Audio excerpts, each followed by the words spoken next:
Bonsoir à toutes et à tous, soyez les bienvenus. Soyez les bienvenus aussi pour ceux qui, peut-être pour la première fois, écoutez la parole du Seigneur. En tout cas, que le Seigneur vous bénisse, qu'il nous encourage ce soir, puisque nous croyons en la parole du Seigneur, nous croyons à l'Évangile et nous savons que c'est une parole qui change des vies, qui transforme des cœurs.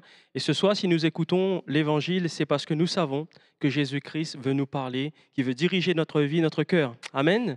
Avant toute chose, justement, nous voudrions tout remettre entre ses mains, avant de chanter, avant d'écouter sa parole, vraiment de demander au Seigneur de disposer notre cœur, si vous êtes d'accord avec moi, et que le Seigneur nous bénisse ce soir. Seigneur, je veux te dire merci pour ta grâce, merci pour ton amour, merci pour ta présence, parce que nous savons que tu es présent.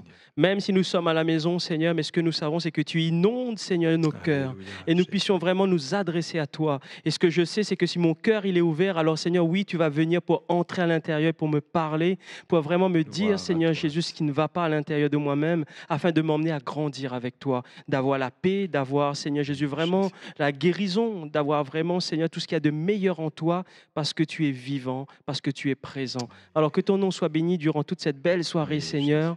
Amen. Amen. Amen. Nous allons commencer, si vous voulez bien, par ce chant qui dit « Ouvre les yeux de mon cœur ». Ouvre les yeux de mon cœur parce que, Seigneur, je désire te voir. Amen. Alléluia, Seigneur. Tu connais nos cœurs, nos pensées. Alors viens parler à notre cœur ce soir, Jésus. Oh, Seigneur, tu es élevé. Ensemble, ouvre les yeux. Ouvre les yeux de mon cœur, Père. Ouvre les yeux de mon cœur. Je désire te voir. Je désire te voir. On reprend. Ouvre les yeux de mon cœur, Père. Ouvre les yeux de mon cœur. Je désire te voir, je désire te voir, élevé au plus haut des cieux, rayonnant de l'éclat de ta gloire, répands ton amour, ta force, alors que nous chantons, tu es saint. Ouvre les yeux de mon cœur, Père. Ouvre les yeux de mon cœur. Je désire te voir. Je désire te voir. Ouvre les yeux de mon cœur, Père. Ouvre les yeux de mon cœur. Je désire te voir. Je désire te voir. Élevé, élevé au plus haut des cieux, rayonnant de l'éclat de ta gloire. Répands ton amour, ta force, alors que nous chantons, tu es saint. Élevé au plus haut des cieux, rayonnant de l'éclat de ta gloire. Répands ton amour, ta force, alors que nous chantons, tu es saint. Tu es saint. Tu es saint, tu es saint. Tu es saint, tu es saint. Tu es saint, tu es saint. Je désire te voir. Ensemble, tu es saint. Tu es saint, tu es saint. Tu es saint, tu es saint. Tu es saint, tu es saint. Je désire te voir. Alléluia. Seigneur, c'est vrai, nous désirons te voir, nous désirons que tu parles à notre cœur. Parce que tu as le nom qui est au-dessus de tout nom. Amen. Un nom qui est merveilleux. Oh, gloire. Et c'est vrai, à toi, Seigneur, nous voulons le Jésus. proclamer ce soir. Tu étais là dès la Alléluia. création. Toi, le Fils unique de Dieu. Oui, Seigneur. Alléluia. Oh, ce nom qui est merveilleux. Oh, Jésus.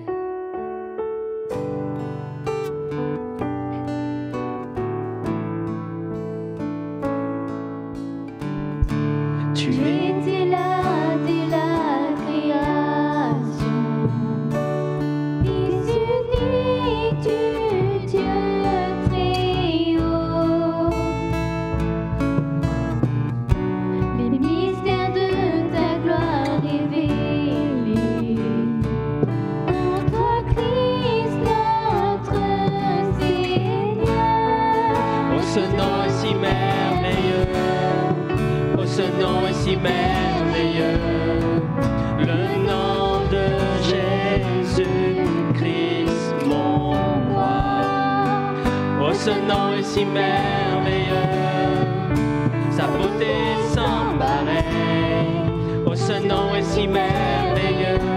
Le nom de Jésus. Ensemble. Tu n'as pas voulu les cieux sans nous. Alors Jésus, tu es venu. Ton amour a vaincu mon péché. Plus rien ne peut nous séparer. Oh, ce nom est si glorieux. Oh, ce nom est si glorieux. Le nom de Jésus-Christ, mon roi. Oh, ce nom est si glorieux. Sa beauté sans pareil. Oh, ce nom est si glorieux. Le nom de Jésus. La terre a tremblé. Le voile s'est déchiré. Les avant la mort et le péché. Les cieux chantent ta gloire, l'écho de ta victoire, car tu es le roi ressuscité. Tu es sans rival, tu es sans égal, et Dieu du triomphe à tout jamais. À toi soit le règne, à toi soit la gloire, car ton nom surpasse tout autre nom. Oh, ce nom est victorieux, oh, ce nom est victorieux, le nom de Jésus-Christ, mon roi. Oh, ce nom est victorieux, sa puissance est sans pareil. Oh, ce nom est victorieux, le nom de Jésus. Oh, ce nom est victorieux, oh, ce nom est victorieux. Oh, ce nom est victorieux, le nom de Jésus-Christ, mon roi. Oh, ce nom est victorieux, sa puissance est sans pareil. Oh, ce nom est victorieux, le nom de Jésus. Oh Jésus, le nom qui est victorieux, le nom qui guérit, qui délivre et qui libère ce soir. Avant de laisser la place au pasteur Jean-Pierre Perrin pour la parole du Seigneur, pour on chanter ce chant qui dit « Je reviens au cœur de la louange ». Seigneur, pour tout centrer sur toi. Le chant terminé, les rideaux retombent. Seigneur, je viens simplement t'apporter mon cœur, t'apporter mon offrande, t'apporter ma vie. Ah Jésus, viens me parler ce soir, Jésus. Alléluia. Le chant se terminé, le rideau retombe. Je viens simplement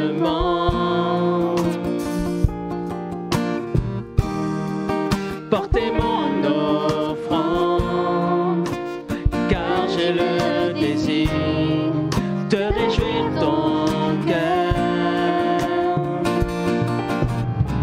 J'apporte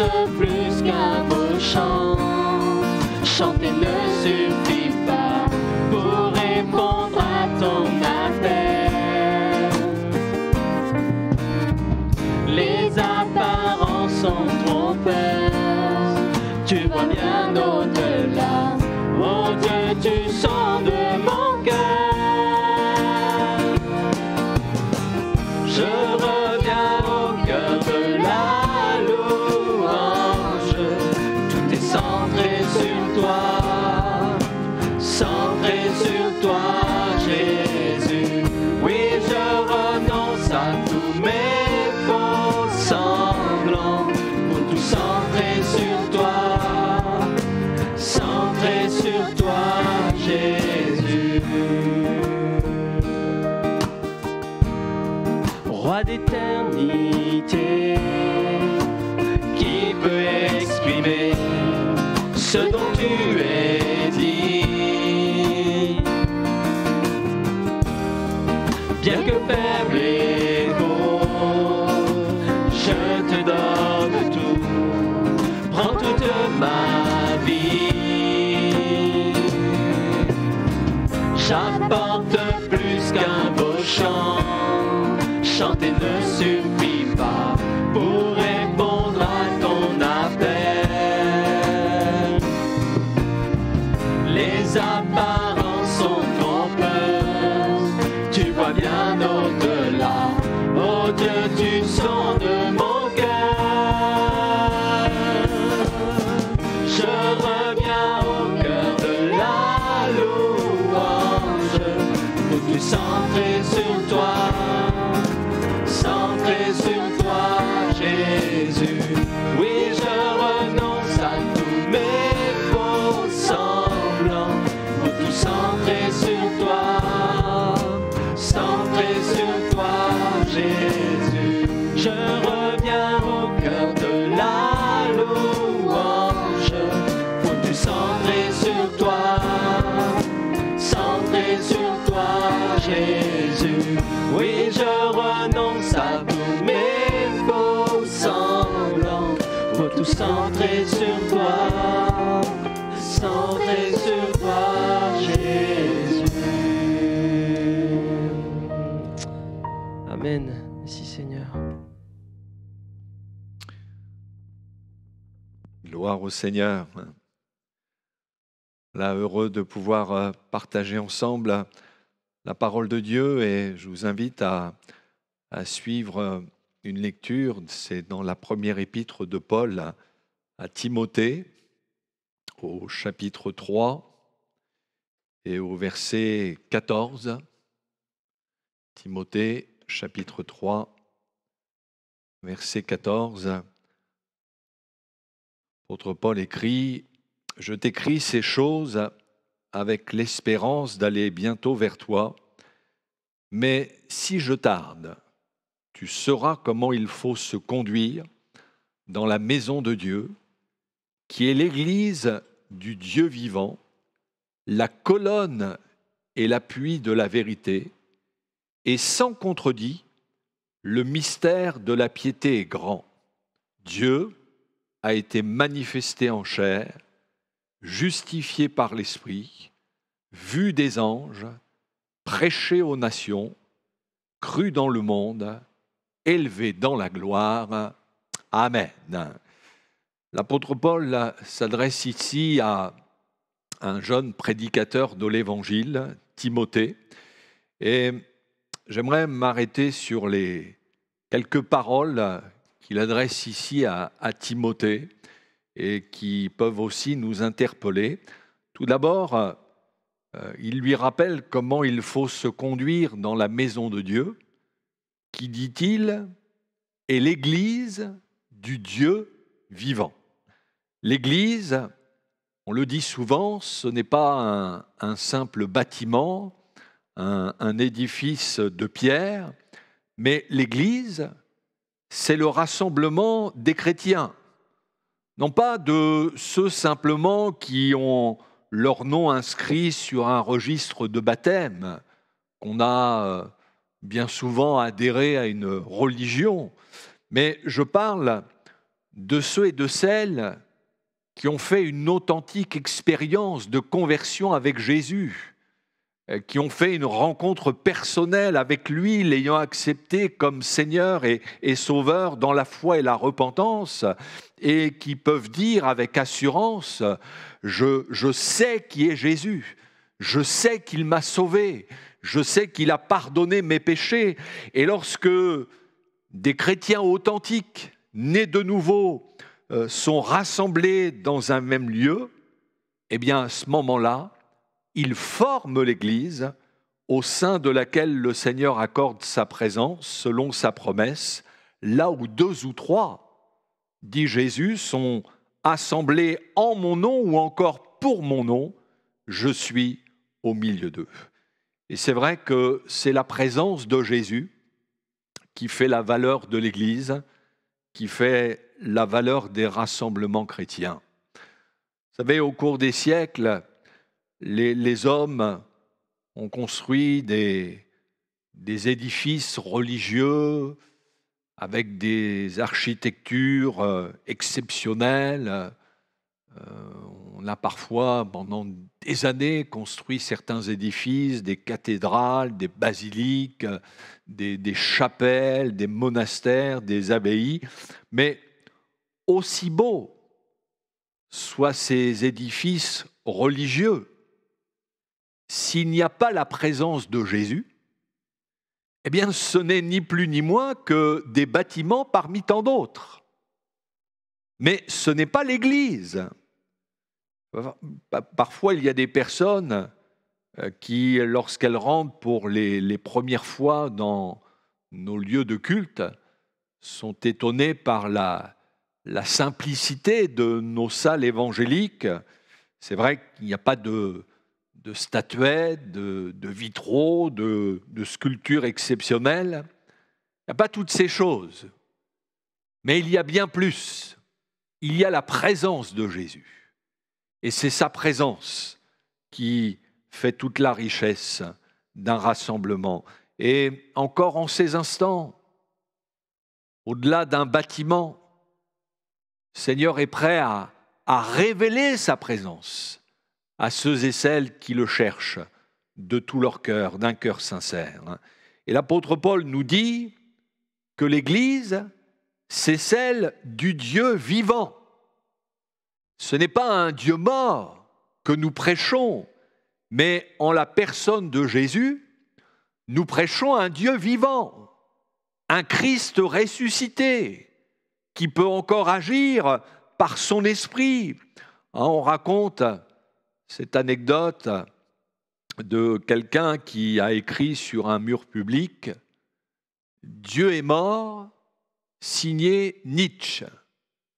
Et Nietzsche, il faut savoir que c'était un philosophe athée qui a revendiqué haut et fort que Dieu n'existait pas et qui, dans l'un de ses écrits, a proclamé que Dieu est mort.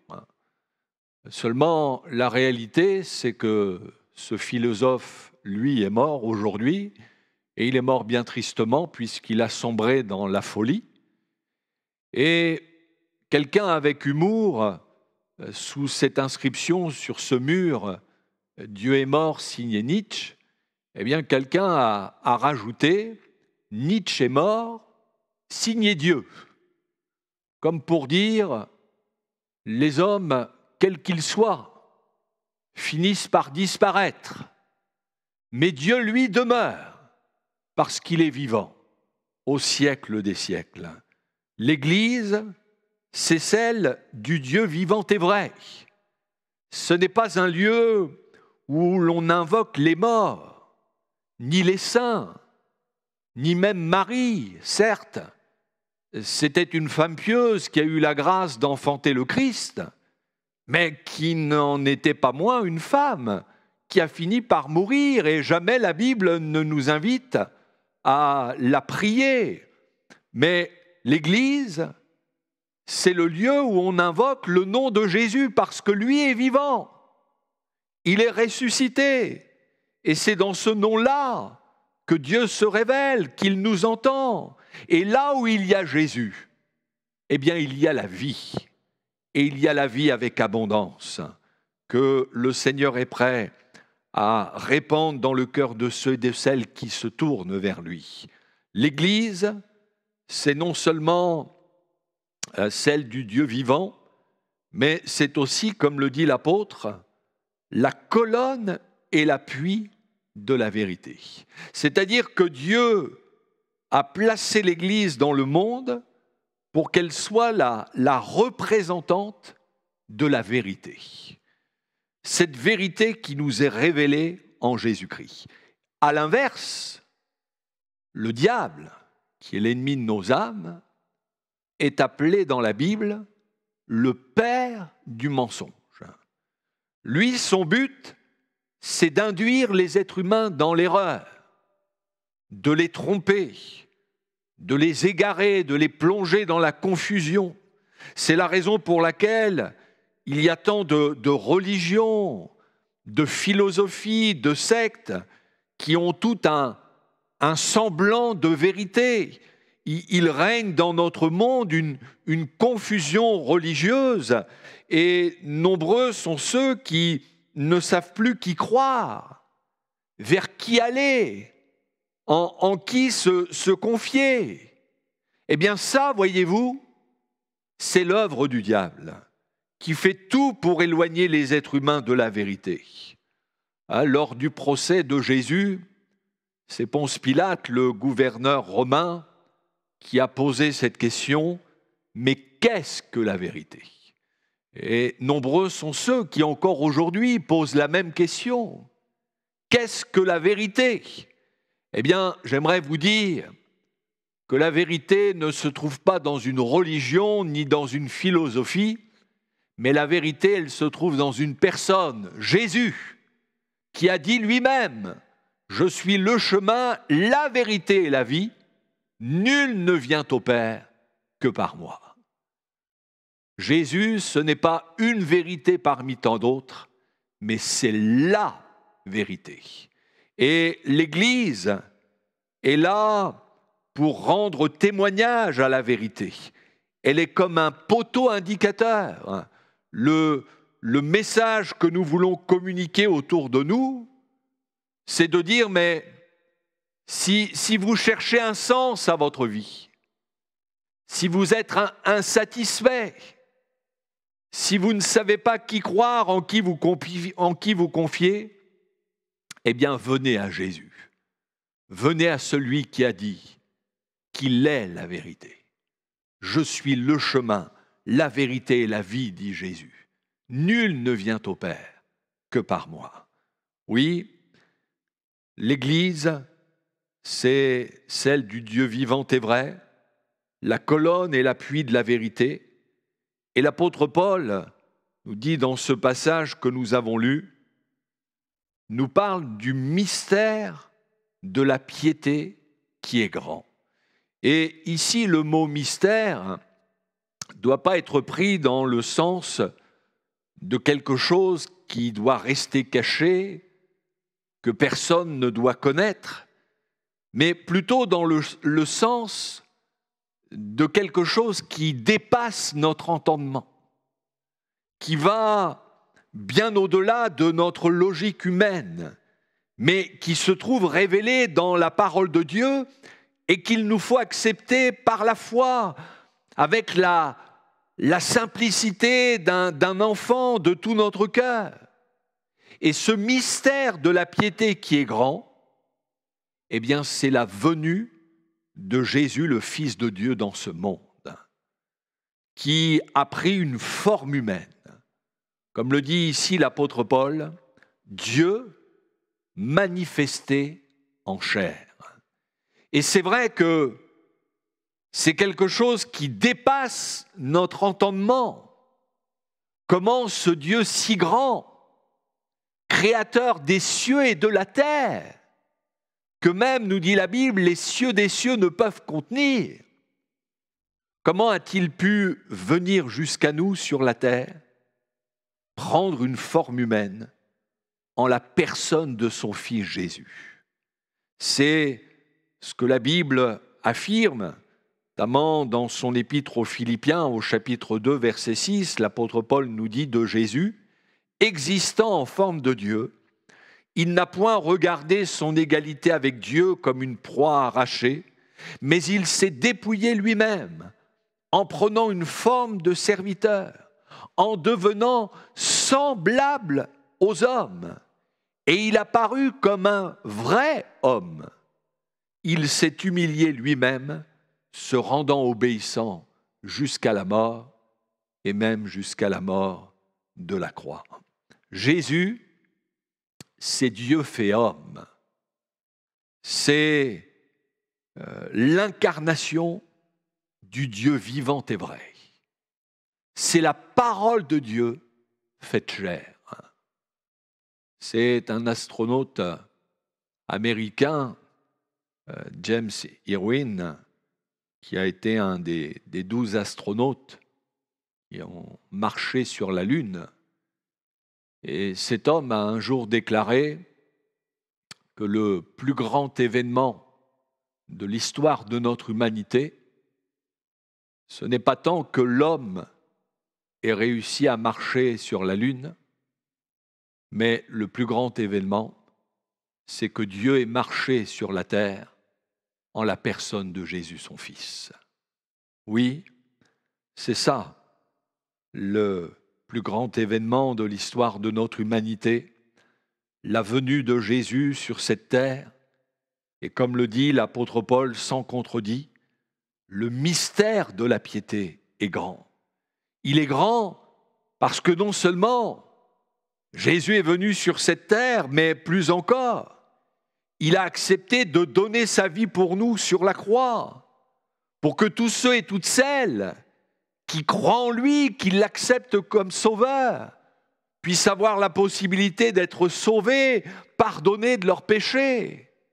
Oui, c'est quelque chose de grand, d'extraordinaire, de penser qu'un Dieu si puissant ait pu venir jusqu'à nous en la personne de Jésus, qui a pris notre place, qui est mort à notre place sur la croix. Et c'est ça la bonne nouvelle de l'Évangile, qui va en fin de compte totalement en contradiction avec la religion. Vous savez, la religion représente tous les efforts, toutes les bonnes œuvres que les êtres humains accomplissent pour essayer de parvenir jusqu'au ciel de Dieu. Seulement, ils ne savent jamais s'ils en ont fait assez pour mériter la faveur de Dieu. La religion laisse souvent les êtres humains dans l'incertitude et elle est incapable de sauver, de nous sauver. Tandis que l'Évangile, c'est Dieu qui vient vers nous. C'est Dieu qui se met à notre portée en son Fils Jésus. C'est Dieu qui prend l'initiative du salut pour venir nous sauver. Il y a cette prière du prophète Ésaïe qu'on trouve au chapitre 64, verset 1er, où il va dire « Oh, si tu déchirais les cieux et si tu descendais !» Oh, si tu déchirais les cieux. Eh bien, cette prière, elle a été entendue. Parce qu'en effet, en Jésus-Christ, Dieu a déchiré les cieux et il est descendu jusqu'à nous pour apporter le salut, la grâce, la délivrance à tous ceux et toutes celles qui veulent croire en Jésus. Oui, l'Évangile, c'est ce mystère de la piété qui nous dit que Jésus est venu dans ce monde pour sauver les pécheurs perdus. Il est venu pour délivrer les captifs. Il est venu pour apporter la paix à ceux qui sont angoissés, pour consoler les cœurs brisés, pour apporter la guérison à ceux qui sont malades. Oui, le mystère de la piété est grand. Vous savez, certains, même des théologiens, ont voulu nier la naissance miraculeuse de Jésus en prétendant que Marie avait dû avoir une relation avec Joseph et puis comme ils étaient fiancés, tout le monde a gardé le secret et puis on a inventé cette histoire de la conception miraculeuse. Mais les hommes peuvent bien raconter ce qu'ils veulent. La Bible affirme que si Jésus est né d'une femme, comme tout être humain, par contre, il a été conçu miraculeusement par le Saint-Esprit dans le sein de la Vierge Marie. Comme l'ange Gabriel l'avait annoncé à Marie, Luc chapitre 1er, verset 35, il dit « Le Saint-Esprit viendra sur toi et la puissance du Très-Haut te couvrira de son ombre. Et c'est pourquoi le Saint-Enfant qui naîtra de toi sera appelé Fils de Dieu. » Jésus, c'est le Fils de Dieu incarné. C'est la parole de Dieu faite chair. Et parce que la Bible l'affirme, eh bien oui, nous croyons à la naissance miraculeuse de Jésus. Et voyez-vous, ce que le Saint-Esprit a fait pour Marie physiquement, il le fait spirituellement pour tous ceux qui acceptent Jésus comme sauveur dans la foi et la repentance. Au jour où l'on se convertit, il se passe quelque chose d'extraordinaire, c'est que le Saint-Esprit vient sur nous. Sa puissance nous couvre de son ombre et il va former en nous Jésus, ce germe de vie. Et à partir du moment où nous nous plaçons sur le terrain de la foi et que nous laissons Jésus grandir en nous, que nous le laissons vivre sa vie en nous, eh bien c'est lui qui va nous transformer. C'est lui qui va nous rendre capables de vivre la parole de Dieu. C'est ça le message de l'Évangile. C'est laisser Jésus vivre en nous. Vous savez, pour comprendre l'Évangile, il n'est pas nécessaire d'avoir fait de grandes études, d'avoir Bac plus 5 ou que sais-je. Alors bien sûr, on n'est pas contre les études, mais pas nécessaire d'avoir fait de grandes études pour comprendre l'Évangile, mais il suffit d'avoir un cœur simple, de croire tout simplement ce que Dieu nous dit dans sa parole. Jésus dit « Heureux les pauvres en esprit, heureux ceux qui ont le cœur simple, car le royaume des cieux est pour eux. » Ne compliquons pas les choses. Oui, comme le dit la Bible, le mystère de la piété est grand, mais il est néanmoins à la portée de tous ceux et toutes celles qui veulent croire. Et l'apôtre Paul ajoute que non seulement Dieu a été manifesté en chair, qu'il a été justifié par l'Esprit, et justifié par l'Esprit, ça veut dire que c'est le Saint-Esprit qui vient nous convaincre. Quand Jean-Baptiste a rendu témoignage de Jésus, il va dire « Je ne le connaissais pas, mais celui qui m'a envoyé baptiser d'eau m'a dit « Celui sur qui tu verras l'Esprit descendre et s'arrêter, c'est celui qui baptise du Saint-Esprit. » L'œuvre du Saint-Esprit est de rendre témoignage de Jésus.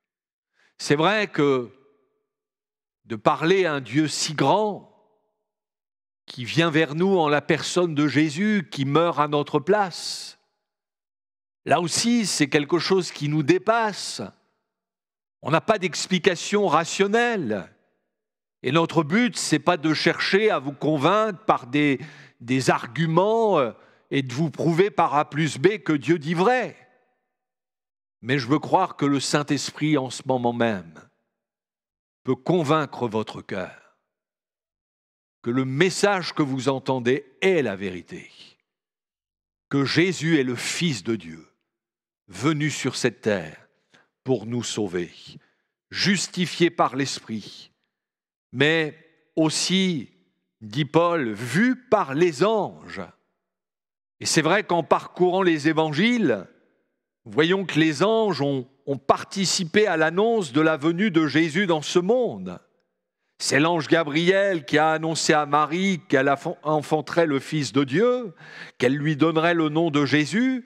C'est aussi un ange qui a annoncé la naissance de l'enfant Jésus aux bergers, en leur disant « Ne craignez point, car je vous annonce une bonne nouvelle qui sera pour tout le peuple le sujet d'une grande joie. C'est qu'aujourd'hui, dans la ville de David, il vous est né un sauveur qui est le Christ, le Seigneur. » Et suite à cette annonce, il est dit qu'il s'est joint à l'ange une multitude de l'armée céleste, une multitude d'anges, louant Dieu et disant « Gloire à Dieu dans les lieux très hauts et paix sur la terre parmi les hommes qu'il agrée. » Les anges étaient là lorsque Jésus a quitté son ciel de gloire et qu'il a pris une forme humaine. Et ils étaient là aussi lors de sa résurrection, lorsque 3 jours après sa mort, le dimanche matin de Pâques, les femmes sont venues au tombeau embaumer son corps et qu'elles l'ont trouvé vide. Les évangiles nous disent que 2 anges leur sont apparus et leur ont dit « Mais pourquoi cherchez-vous parmi les morts celui qui est vivant? Il n'est point ici, mais il est ressuscité. » Oui, Jésus a été vu des anges qui ont proclamé sa venue, mais aussi sa résurrection. Et cette bonne nouvelle de Jésus, sa venue dans ce monde, sa mort et sa résurrection, l'apôtre Paul nous dit que ce message a été prêché aux nations. L'évangile n'a pas été annoncé, il ne concerne pas seulement le peuple juif. Mais avant d'être enlevé au ciel, Jésus a confié cette mission à ses disciples. Marc chapitre 16, verset 15, Jésus dit « Allez par tout le monde et prêchez la bonne nouvelle à toute la création. Celui qui croira et qui sera baptisé sera sauvé, mais celui qui ne croira pas sera condamné. Voici les miracles qui accompagneront ceux qui auront cru. En mon nom, ils chasseront les démons, ils parleront de nouvelles langues, ils saisiront des serpents, s'ils boivent quelque breuvage mortel, il ne leur fera point de mal, ils imposeront les mains aux malades et les malades seront guéris. » Eh bien, ce message, c'est le même depuis maintenant plus de 2000 ans. C'est ce même message que nous prêchons encore aujourd'hui. Jésus sauve, Jésus guérit, Jésus libère, Jésus baptise du Saint-Esprit. Jésus revient bientôt. N'a pas été modifié au cours des siècles, mais c'est le même message. Et l'apôtre Paul nous dit, message de l'Évangile prêché aux nations, cru dans le monde. Et c'est vrai, quel que soit le continent, en Europe, en Afrique, en Amérique, en Asie, en Océanie, partout où ce message de l'Évangile a été annoncé, la bonne nouvelle de Jésus, où ce message a été reçu favorablement, où ceux et celles qui se sont ouverts à Jésus, qui ont cru en lui, eh bien, ils ont fait la même expérience. Ils ont vu leur vie transformée, bouleversée. Et vous aussi, encore en ces instants, vous pouvez croire au message de l'Évangile. Vous pouvez croire au Seigneur Jésus et voir votre vie transformée. Et l'apôtre Paul termine en disant que ce mystère de la piété qui est grand, la venue de Jésus, le Fils de Dieu, manifesté en chair, justifié par l'Esprit, vu des anges, prêché aux nations, cru dans le monde, il nous dit qu'il a été élevé en gloire. Après sa mort, sa résurrection le 3e jour, 40 jours après, Jésus a été enlevé au ciel. Il s'est assis à la droite de Dieu. Et désormais, eh bien, c'est du haut de son ciel qu'il continue d'agir dans la vie de ceux et de celles qui se confient en lui. La Bible nous dit, l'auteur de l'Épître aux Hébreux au chapitre 7 nous dit que Jésus peut sauver parfaitement ceux qui s'approchent de Dieu par lui, étant toujours vivants pour intercéder en leur faveur. Amen. Oui, Jésus est toujours vivant et encore aujourd'hui, il peut sauver parfaitement, entièrement. J'ai envie de dire à fond, au plus profond de notre être, peut nous restaurer entièrement. Alors croyez à cette bonne nouvelle de l'Évangile. Croyez à ce Dieu manifesté en chair, venu vers vous en son Fils Jésus-Christ. Et celui qui est maintenant assis à la droite de Dieu, eh bien, il revient bientôt chercher ceux et celles qui ont cru en lui, qui se préparent pour sa venue. La Bible nous dit que de même que Jésus apparut une première fois pour effacer les péchés, il apparaîtra une seconde fois à ceux qui l'attendent pour leur salut. Eh bien, puissions-nous tous être de cela, que son nom soit béni.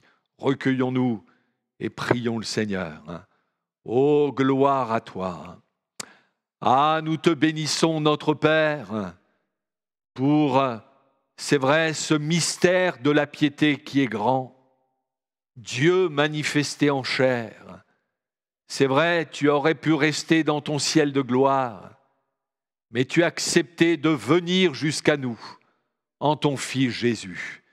Seigneur, je te prie vraiment pour que par le Saint-Esprit, eh bien, ce message soit révélé au cœur, que ceux et celles qui l'entendent puissent réaliser qu'il y a un Sauveur qui est vivant, qui peut changer leur vie, qui peut les transformer, qui peut pardonner leurs péchés.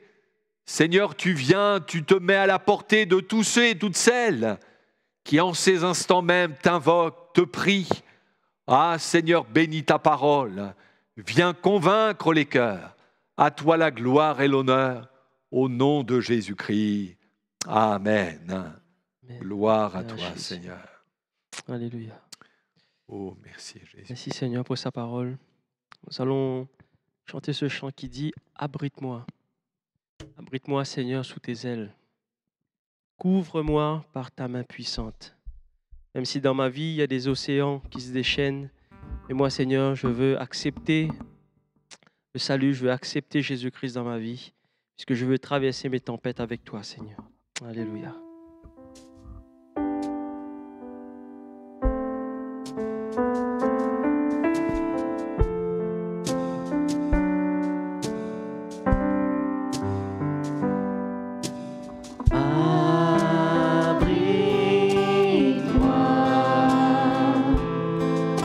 Sous tes ailes, couvre-moi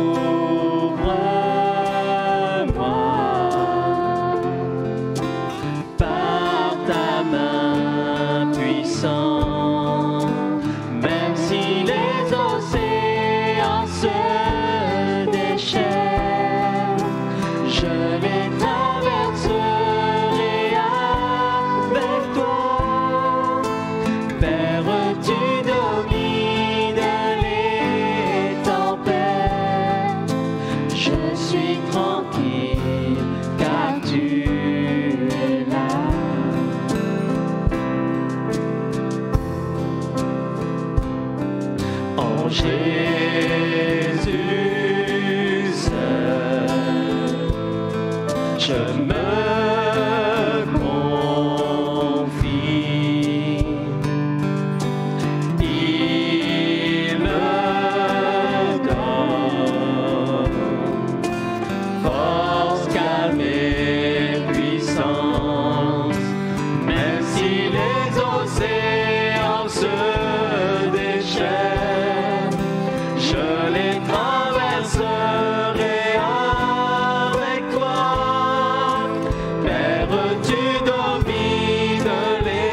arrivons à la fin de notre réunion. Nous voulons vous rappeler nos rencontres. Donc, vendredi soir, nous avons, une exhortation. Donc, à partir de 21h, nous pouvons le suivre ensemble. Donc, soyez présents et croyez-le que le Seigneur veut vous encourager, veut nous encourager pour aller plus loin. Que le Seigneur bénisse sa parole. Nous avons aussi notre culte dimanche, donc à 10h pour le présentiel et à 10h30 pour ceux qui sont par le net, ceux qui ne peuvent pas venir. Et sachez-le que pour le présentiel, donc il n'y a plus de jauge, hein, donc vous pouvez venir. Il n'y a plus d'inscription également, donc vous pouvez venir. Et il y a de la place, donc que nous puissions passer un bon moment ensemble, que nous puissions louer le Seigneur et inviter aussi peut-être des personnes à qui vous avez pu parler du Seigneur. Et c'est l'occasion de les inviter, de pouvoir passer un temps ensemble avec nous et qu'ils puissent voir vraiment que le Seigneur bénit, que le Seigneur encourage et qu'ensemble nous puissions vivre vraiment la parole du Seigneur. Voilà.